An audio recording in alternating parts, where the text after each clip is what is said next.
Hello मेरे political science achievers, कैसे हैं आप सभी। आई होप आप सब बहुत अच्छे होंगे और मन लगाकर अपनी तैयारी कर रहे होंगे। दोस्तों, आज हम पढ़ेंगे अंतर्राष्ट्रीय राजनीति सीरीज़ में आदर्शवाद के बारे में, जानेंगे आदर्शवादी दृष्टिकोण या उपागम के बारे में। तो चलिए शुरू करते हैं आज की क्लास। दोस्तों, आदर्शवाद को समझने की कोशिश आज हम करते हैं। आदर्शवाद, इसके वर्ड से ही समझते हैं इसके अर्थ को। आदर्श का मतलब क्या होता है? आदर्श का मतलब होता है कुछ ऐसा एकदम आइडियल चीज़ जिसे कि कोई व्यक्ति या कोई भी पाना चाहता है, उसे अचीव करना चाहता है। तो इसी तरीके से अगर हम अंतर्राष्ट्रीय राजनीति के परिप्रेक्ष्य में समझें तो आइडियल क्या है या आदर्श क्या है? आदर्श है एक ऐसी कह सकते हैं हम स्थिति जिसमें आदर्शवादी जो स्कॉलर्स हैं वो क्या चाहते हैं, विश्व को एकदम शांतिपूर्ण बनाना चाहते हैं। हम कैसा चाहते हैं विश्व को? हम कैसे चाहते हैं दुनिया कैसी हो जाए? एकदम शांतिपूर्ण हो, कोई युद्ध ना हो, उसमें किसी तरह की कोई लड़ाई झगड़ा ना हो, कोई भी विषमता या फिर भेदभाव उसमें ना हो। हम ये सारी चीज़ें क्या करते हैं, चाहते हैं कि आदर्शवाद में हों। आदर्श एक स्थिति की कल्पना हम करते हैं। तो इसी तरीके से जो अंतर्राष्ट्रीय राजनीति के विचारक हैं, जो आदर्शवाद को मानते हैं या आदर्शवाद को फॉलो करते हैं, वो भी यही चाहते हैं कि विश्व जो है पूरा ऐसा बन जाए, एक ऐसी विश्व व्यवस्था बन जाए जिसमें एक विश्व सरकार हो, जिसमें कोई भी देश किसी का शोषण ना करे, आपस में लड़ाई ना करे, कोई युद्ध ना हो। पूरी तरीके से एक शांतिपूर्ण व्यवस्था के बारे में ये सोचते हैं कि ऐसी व्यवस्था जो है वो विश्व में होनी चाहिए। ये है आदर्शवादी दृष्टिकोण का कोर आइडिया। अब हम इसके विकास को समझने की कोशिश करते हैं, जिससे हमें और चीज़ें क्लियर होंगी। तो जो ये आदर्शवादी उपागम है, इसका पूरा चिंतन समाज में व्यापक प्रगति होने के आधार पर खड़ा है। मतलब ये कि समाज में पूरी तरीके से व्यापक प्रगति के बारे में सोचता है कि सबकी प्रगति हो। ये नहीं कि एक वर्ग की, नहीं, सबकी प्रगति के बारे में ये सोचता है। इसका जन्म 18वीं शताब्दी में हुआ और आमतौर पर ये माना जाता है कि जो अमेरिकन क्रांति हुई या जो फिर फ्रेंच क्रांति हुई, उसका जो मुख्य प्रेरणा स्रोत था वो क्या था? आदर्शवादी था।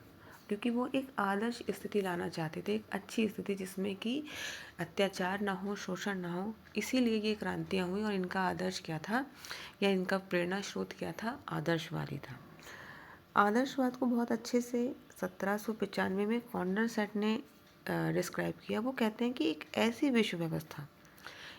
विश्व व्यवस्था होनी चाहिए जिसमें न युद्ध के लिए कोई स्थान हो, न विषमता के लिए और न अत्याचार के लिए। कॉन्डरसैट जो बात करते हैं वो एक ऐसी विश्व व्यवस्था की कल्पना कर रहे हैं जिसमें ना तो विषमता के लिए कोई जगह है, ना युद्ध के लिए कोई जगह है और ना ही अत्याचार के लिए कोई जगह है। आई होप आपको यहाँ तक क्लियर हो गया होगा। चलिए अब चलते हैं नेक्स्ट स्लाइड पर। अब यहाँ पे हम क्या देखते हैं कि आदर्शवादी जो दृष्टिकोण है वो संस्थावादी और विधिवादी अध्ययन पर बल देता है। यानी कि जो इंस्टीट्यूशनल जो अप्रोच है यहाँ पे वो अप्लाई होती है। इसको थोड़ा और डिटेल में समझने की कोशिश करते हैं कि जो आदर्शवादी दृष्टिकोण है अपने नेचर में परंपरागत टाइप का है और वो संस्थावादी यानी कि संस्थाओं के नेचर को समझने की कोशिश करता है, सिर्फ ये कि संस्था कैसी होनी चाहिए। विधिवादी कानूनी दृष्टिकोण के थ्रू ये विश्व व्यवस्था को समझने की कोशिश करता है और कहीं ना कहीं इस चीज़ को इग्नोर करता है कि जो ह्यूमन नेचर है वो कैसा है। अभी जब हम यथार्थवाद को पढ़ेंगे तो हम देखेंगे कि वो लोग ज़्यादा जो इम्पोर्टेंस है वो ह्यूमन नेचर को देते हैं। वो कहते हैं कि मनुष्य का स्वभाव ही है ईर्ष्या करना, जिसके कारण वो संघर्ष करता है और इसी कारण जो अंतर्राष्ट्रीय राजनीति है वो अराजक हो जाती है। तो वो वहाँ पे ह्यूमन नेचर को सेंटर में रख के बात करते हैं, जबकि आदर्शवादी दृष्टिकोण संस्थाओं को और विधिवादी अध्ययन कर आधारित है, इसको सेंटर में या कोर में रख कर बात करता है। तो जो अंतर्राष्ट्रीय राजनीति है इसमें जटिल समस्याओं के समाधान के लिए ये 3 बातों पर बल देता है। आदर्शवाद 3 बातों पर बल देता है कि कैसे हम जटिल समस्याओं का समाधान कर सकते हैं। तो पहला वो बताता है कि राष्ट्रों को अपने अंतर्राष्ट्रीय व्यवहार में नैतिक सिद्धांतों पर चलना चाहिए, क्योंकि कई बार क्या होता है कि अनैतिक सिद्धांत पर राज्य चलते हैं जिनसे उनमें युद्ध होता है या अत्याचार करते हैं। क्योंकि देखिए, अगर अत्याचार हो रहा है तो इसका मतलब तो यह कहीं ना कहीं अनैतिकता हो रही है, क्योंकि अगर नैतिकता पर राज्य चलेंगे तो जाहिर सी बात है कि वो कभी भी किसी पर अत्याचार नहीं करेंगे। तो ये मानकर चलता है आदर्शवाद कि जो राष्ट्र हैं वो अंतर्राष्ट्रीय व्यवहार में नैतिक सिद्धांतों को पालन करेंगे, नैतिक सिद्धांतों पर चलेंगे। दूसरी चीज़ ये मानकर चलता है कि शक्ति राजनीति के प्रबल पोषक सर्वसत्ताधिकारवादी दल रहे हैं, अतः ऐसे दलों के अस्तित्व को समाप्त करने का प्रयास किया जाना चाहिए। तो जो सर्वसत्ताधिकारवादी दल हैं वो ही क्या करते हैं, अंतर्राष्ट्रीय राजनीति में शक्ति को पोषित करते हैं और शक्ति को पोषित करते हैं जिससे संघर्ष होता है। तो कहते हैं कि आदर्शवादी कहते हैं कि ऐसे दलों के अस्तित्व को समाप्त कर दिया जाना चाहिए। ये आदर्शवादी दृष्टिकोण को स्थापित करने में मदद करेगा। तीसरी चीज़ वो कहते हैं कि विश्व सरकार की स्थापना करके शक्ति राजनीति को समाप्त कर दिया जाए। आदर्शवादी मानते हैं कि अगर हम विश्व सरकार बना दें, एक ऐसी सरकार बना दें जिसमें जो पूरे विश्व को गवर्न करे, एक विश्व सरकार का अगर हम निर्माण कर सकें, तो जो राष्ट्रों के मध्य जो संघर्ष है, जो शक्ति के लिए संघर्ष है, वो क्या हो सकता है, समाप्त हो सकता है। ठीक है, आपको याद होगा हमने पिछले लेक्चर में जब अंतर्राष्ट्रीय राजनीति के अर्थ को समझा था, तो हमने समझा था कि अंतर्राष्ट्रीय राजनीति में क्या हो रहा है। शक्ति, सारे देश ज़्यादा से ज़्यादा शक्ति बढ़ाना चाह रहे हैं और इसके लिए कई बार उनमें संघर्ष भी होता है। इसी शक्ति संघर्ष को आदर्शवादी क्या करना चाहते हैं, विश्व सरकार की स्थापना करके समाप्त करना चाहते हैं। चलिए अब चलते हैं नेक्स्ट स्लाइड पर। अंतर्राष्ट्रीय राजनीति जो है उसमें आदर्शवादी जो हैं वो अंतर्राष्ट्रीय राजनीति को साध्य नहीं मानते हैं बल्कि एक साधन मानते हैं। वो कहते हैं कि आदर्शवाद जो है वो अंतर्राष्ट्रीय राजनीति का कोई लक्ष्य नहीं है, बल्कि एक विश्व सरकार, एक अंतर्राष्ट्रीय न्याय बनाने के लिए क्या है, सिर्फ एक साधन है।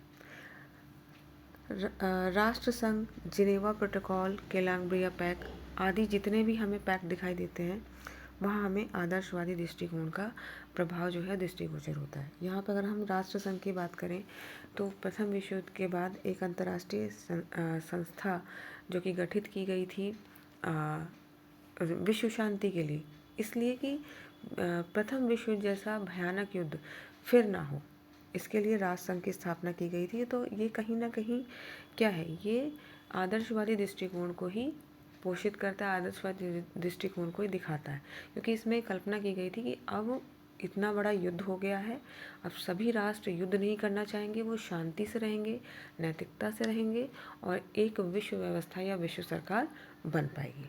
ठीक है, आगे बढ़ते हैं। यह दृष्टिकोण इस मान्यता पर आधारित है कि एक अंतर्राष्ट्रीय सत्ता के माध्यम से विश्व शांति स्थापित की जा सकती है। ये इनका एक कोर आइडिया है, हम कह सकते हैं कि ये सोचते हैं आदर्शवादी कि अंतर्राष्ट्रीय सत्ता के माध्यम से अगर एक विश्व सरकार या अंतर्राष्ट्रीय सत्ता स्थापित कर दी जाए तो क्या किया जा सकता है, विश्व शांति की स्थापना जो है वो की जा सकती है, जो कि ये करना चाहते हैं, जो कि इनका मेन एजेंडा है, मेन आइडिया है कि इससे विश्व में क्या आ सकती है, शांति आ सकती है और विश्व जो है अराजकता दूर करके ज़्यादा स्थायित्व और सुखमय बन सकता है। निष्कर्ष रूप में हम यह कह सकते हैं कि अंतर्राष्ट्रीय राजनीति का जो आदर्शवादी दृष्टिकोण है वो राजनीतिक नैतिकता, अंतर्राष्ट्रीय लोकमत, विश्व संघवाद या विश्व सरकार के आदर्श से बंधा है। आपको याद होगा हमने स्टार्टिंग में ही जब आदर्शवाद के अर्थ को समझने की कोशिश करी थी तब हमने बात ही करी थी कि आदर्श का मतलब होता है कुछ ऐसे गोल्स हम सेट कर लेते हैं, कुछ आइडियल बना लेते हैं जिसे हम क्या करना चाहते हैं, अचीव करना चाहते हैं। वही चीज़ यहाँ पर भी है कि अंतर्राष्ट्रीय राजनीति का जो आदर्शवाद दृष्टिकोण है वो राजनीतिक नैतिकता, अंतर्राष्ट्रीय लोकमत, विश्व संघवाद, विश्व सरकार के आदर्श के साथ बंधा है और वो चाहता है कि शांति, न्यायपूर्ण विश्व व्यवस्था में विश्वास करता है वो, और वो चाहता है कि एक ऐसी विश्व व्यवस्था बने जो शांतिपूर्ण हो और न्यायपूर्ण हो। ठीक है, आदर्शवादी दृष्टिकोण कल्पनावाद का ही एक रूप माना जा सकता है, क्योंकि ये जो सारी चीज़ें वो बता रहा है कि एक विश्व सरकार होगी और सारे देश नैतिकता पर चलेंगे, सर्वाधिकार वाले दल समाप्त हो जाएंगे और शक्ति राजनीति समाप्त हो जाएगी, सब राष्ट्र मिलजुल कर रहेंगे। ये क्या है, एक कल्पना पर आधारित, हम इसे कह सकते हैं कल्पना का रूप ही माना जा सकता है। अब हम देख लेते हैं आदर्शवादी दृष्टिकोण की समालोचना या इसकी आलोचना या कह सकते हैं मूल्यांकन। तो आदर्शवादी व्यवस्था जो है वो तभी संभव है जब सभी राष्ट्र पारस्परिक संबंधों में बल और अविश्वास के स्थान पर पारस्परिक सौहार्द से रहने का प्रयास करें। अगर हम देखें तो वर्तमान समय में या विश्व राजनीति को देखते हुए निकट भविष्य में बल के स्थान पर शांति और अविश्वास के साथ रहना संभव नहीं लगता निकट भविष्य में। क्योंकि अगर हम आज के विश्व को देखें तो अब यहाँ पे मॉर्गेनथाउ को देख सकते हैं। मॉर्गेनथाउ ने इसे डिस्क्राइब करते हुए कहा है कि इस विश्व में परस्पर विरोधी स्वार्थ और संघर्ष इतने प्रबल हैं कि इनके होते हुए नैतिक सिद्धांतों को पूर्ण रूप से क्रियान्वित नहीं किया जा सकता। मॉर्गेनथाउ जो कि एक यथार्थवादी विचारक हैं, उनका मानना है कि जो वर्तमान विश्व है उसमें विरोधी स्वार्थ जो हैं और संघर्ष इतने ज़्यादा प्रबल हैं कि उनके होते हुए नैतिक स्वार्थों को पूर्ण करना, क्रियान्वित करना बहुत मुश्किल है और इन विरोधी स्वार्थों और संघर्ष को इतनी जल्दी समाप्त करना भी इतना आसान नहीं है। ठीक है, चलिए अब देखते हैं दूसरा मूल्यांकन या आलोचना। आदर्शवादी व्यवस्था लाने के लिए उग्र सैनिक हिंसक शक्तियों को समूल नाश करना होगा, जो कि सरल कार्य नहीं है। बिल्कुल सही बात है। अगर हमें विश्व में शांति स्थापित करनी है तो सबसे पहले जो उग्र सैनिक हिंसक शक्तियां हैं उन्हें समाप्त करना होगा, जो कि अपने आप में बिल्कुल भी आसान नहीं है। क्योंकि हम अंतर्राष्ट्रीय राजनीति में अगर देखें तो सभी देश ज़्यादा से ज़्यादा सैनिक शक्ति बनाने की कोशिश करते हैं। ठीक है, इस व्यवस्था को हम और अच्छे से जब यथार्थवाद दृष्टिकोण को पढ़ेंगे तो हमें और अच्छे से दोनों को कोरिलेट करके आप समझ पाएंगे कि ऐसा क्यों है। तो हम देख रहे हैं कि आज जो है वो पूरा ही विश्व में हर देश कोशिश कर रहा है सैनिक अपनी जो ताकत है उसको बढ़ाने के लिए। तो ऐसे में हम सैनिक ताकत को ख़त्म करने की बात कैसे कर सकते हैं, या पूरी तरीके से ख़त्म नहीं कर सकते, कम भले किया जा सकता है, लेकिन ख़त्म करना इतना सरल नहीं है, जो कि आदर्शवाद के लिए ज़रूरी है। तीसरा सिद्धांत हम देखते हैं कि इस सिद्धांत के अनुरूप राष्ट्रों से नैतिक आचरण की आशा करना एकदम मृगमरीचिका के ही समान है। तीसरी आलोचना में बिल्कुल सही बात है कि अगर हम आदर्श राष्ट्रों से ये एक्सपेक्ट करें कि वो नैतिक आचरण करेंगे, पूरी तरीके से नैतिक आचरण करेंगे, तो ये एक मृगमरीचिका के समान है। मतलब एक ऐसी चीज़ है जिसकी कल्पना ही सिर्फ की जा सकती है, बहुत मुश्किल है कि ये संभव हो पाए। तो इस तरीके से हम देखते हैं, तो इस तरीके से हमने आदर्शवादी दृष्टिकोण को समझा। सबसे पहले हमने इसमें देखा कि जो आदर्शवादी दृष्टिकोण है इसका मतलब होता है कि एक आदर्श को सेट कर लेना और फिर उसे अचीव करने की कोशिश करना। और यहाँ अगर अंतर्राष्ट्रीय राजनीति के परिप्रेक्ष्य में समझें तो यहाँ पे विश्व सरकार या फिर विश्व शांति को एक आदर्श बनाया गया है, विश्व व्यवस्था को आदर्श बनाया गया है। उसे जो आदर्शवादी स्कॉलर हैं वो अचीव करना चाहते हैं। इसके लिए वो क्या चाहते हैं कि विश्व में शांति हो। इसके लिए वो क्या चाहते हैं कि जो सभी देश हैं वो क्या करें, नैतिकता पर चलें, जो सर्वाधिकारवादी जो दल हैं उनको समाप्त कर दिया जाए। ठीक है, सारे जो राष्ट्र हैं वो शक्ति राजनीति को त्याग दें। तो इस तरीके से आदर्शवादी दृष्टिकोण का जो कोर आइडिया है वो यही है कि जो विश्व है वो एकदम शांतिपूर्ण होगा, विश्व सरकार होगी और कोई संघर्ष नहीं होगा। तो हम ये कह सकते हैं कि जो ये पूरा दृष्टिकोण है वो कल्पना पर आधारित है और निकट भविष्य में इसे पूरा होता बिल्कुल भी नहीं दिखता। लेकिन इसका महत्व तब भी कम नहीं होता। कम इसलिए नहीं होता क्योंकि ठीक है कि आज का विश्व बहुत अराजक है और उसमें संघर्ष भी है, लेकिन साथ साथ कहीं ना कहीं उसमें हमें थोड़ा कम या ज़्यादा मात्रा में सहयोग भी देखने को मिलता है। और हमें आशा कर सकते हैं कि कभी निकट भविष्य में या कभी भी एक ऐसा विश्व बन पाएगा जैसा कि आदर्शवादी कल्पना करते हैं, जिसमें सभी व्यक्ति, जो सभी देश होंगे, सभी व्यक्ति होंगे, वो कैसे रहेंगे, वो बिना किसी विषमता के, बिना किसी संघर्ष के, युद्ध के रह सकेंगे। तो इस तरीके से हमारा आदर्शवादी दृष्टिकोण का ये लेक्चर कंप्लीट होता है। आई होप कि आप लोगों को ये क्लास समझ में आई होगी। अगर आपको कोई भी डाउट हो तो आप मुझे कमेंट बॉक्स में पूछ सकते हैं। साथ ही आपको वीडियो कैसा लगा मुझे ज़रूर बताइएगा, और अगर आपको सेशन अच्छा लगे तो इसे लाइक शेयर करिएगा। Thank you for watching. Thank you so much.